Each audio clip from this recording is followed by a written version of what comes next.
So, I wanted to do something a little more involved. I guess I don't need those for this kind of video.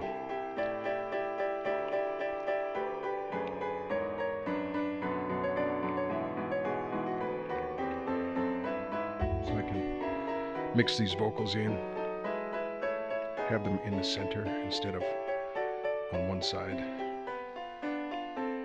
Put a little background music in. Something I haven't really touched upon here on YouTube, but that in the past has been a pretty big deal. And it could be a big deal going forward, as far as I'm concerned. But what did I want to talk about? Well, the way that you can take intervals. Say you have a scale, right? Say A, B, C, D, E, F, G, or C, D, E, F, G, A, B, right? Just take a simple scale like that. No sharps, no flats. Well, you can add intervals as you go through a scale. Like, what if you did A and G sharp at the same time? G sharp 11 frets above A, or nearly an octave. And then you moved up through the scale, kept that interval, that same interval, all the way up through the A minor scale. Try it. It's a very interesting sound, and it's the same thing with seconds or thirds or fourths. I know I've touched upon this with a guitar in my hand, but it's pretty cool. And another thing is, take any three given strings, and then you can construct a diminished chord, you know, with your third, or if you invert that third, a minor sixth, either a minor third or a minor sixth, like B, D, depending on whether you have the B below or the B above, you have your minor third or your minor sixth. And your F, here's your tritone to B. Okay, so taking that same A minor scale,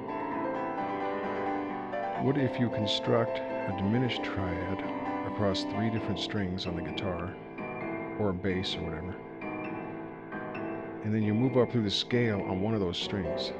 You get some very interesting sounds. It's really cool. And then there are, I believe, at least three different ways of playing a given diminished triad across three strings. So you could try it in all positions. And again, it changes up the sound a little bit. So I just wanted to discuss intervals. And I can throw out another thing for you, a tip that I heard the other day when I was listening to the blues. In this part of the country, we're fortunate to have this blues radio show on KPLU 88.5 on Saturday evenings from 6 p.m. to midnight, and it's on Sunday evenings, same hours. And they really get rocking in that, man. There's some outstanding playing, outstanding stuff. I'm shaking my head because I listen to some of these blues guitar players and I'm just blown away. It's good. It's good stuff. And they have jazz, you know, other nights. And sometimes the jazz is just a little bit too modern jazzy for me.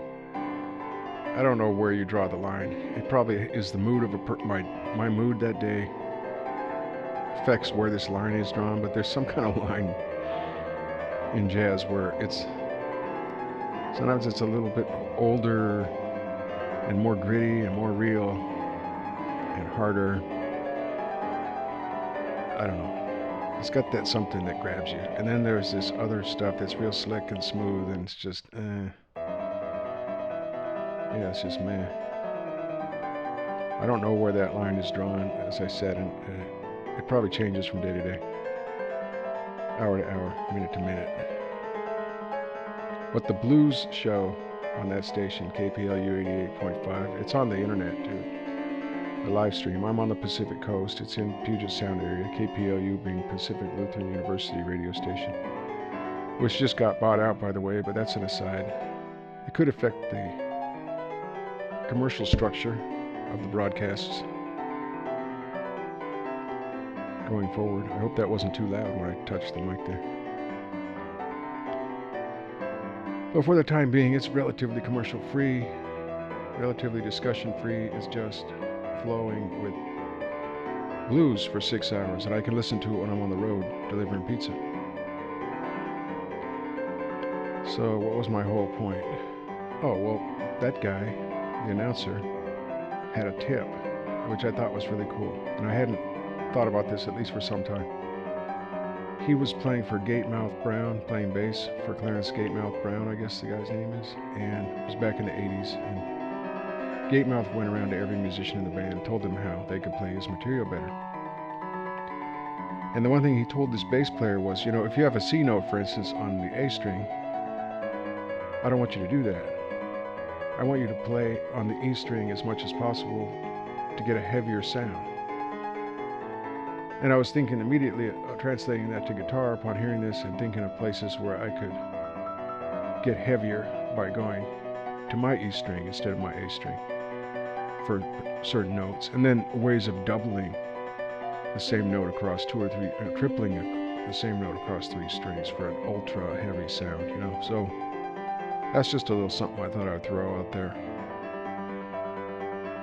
And it didn't seem to warrant its own video. But the thing about intervals and going through a particular scale and following it or leading it with something else equidistant every note, try it out. It creates some interesting